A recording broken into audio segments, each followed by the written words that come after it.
Let's read some Glitch in the Matrix stories, part 88. We read this one on live the other day and you guys insisted I make a video of it. It is called, Did the Ghost of My Ex Try to Kill Me? Wait till the end. I dated a guy who was way more into me than I was into him. Let's call him Larry. He was sweet and good looking, but he was poly and I just couldn't. So I slowly distanced myself and we eventually lost touch altogether. A few years later, I got married and moved away. I lived about 2 hours drive from my hometown. My sister was a manager of a popular nightclub in our hometown. Several times when I visited home, she would tell me that Larry came into her club regularly and always asked about me. She said that he would get drunk and cry to her about me and ask her, please tell your sister to call me, I never should have let her go, and all kinds of other bullshit like that. I just ignored it because I'm married and F him. Good for you, girl. He had every opportunity to get it right. That kind of went on sporadically for about 2 years. So it was almost 7 years by then since we went our separate ways. Eventually, my sister didn't see him anymore, so I figured he finally got over whatever that was.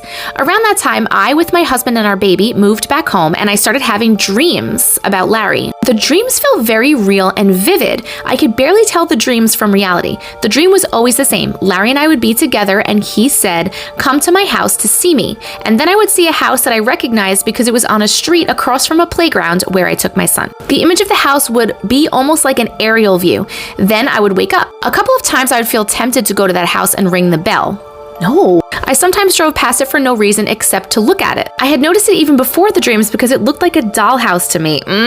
I would tell myself, are you crazy? You're married. Why go to a house looking for an ex, by the way, that you learned about in a dream? Of course, I never went there, but I drove past too often. A few months after the dreams began, maybe even a year later, I saw one of Larry's friends in a store.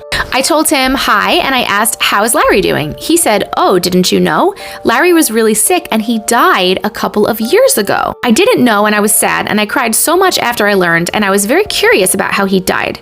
He was only 35 years old, but I never found out and I'm suspicious that he died of AIDS. There were no treatments back then. It was all just too much for me and the dreams continued. So I remembered someone once told me that if a ghost comes to you in a dream, you can take control and talk to them and find out what they want or tell them to leave you alone and they will have to leave you alone. So the next time I had the dream, I communicated with his spirit, but it was not like a conversation you and I may have in reality. I can best describe it as like mind reading, but there was no back and forth, just instantaneous knowledge at once. But to express the communication, I'm just gonna write it as if it were like a conversation. So I asked him, how are you able to come into my dreams like this? And he said, it's really hard and it takes a lot of power.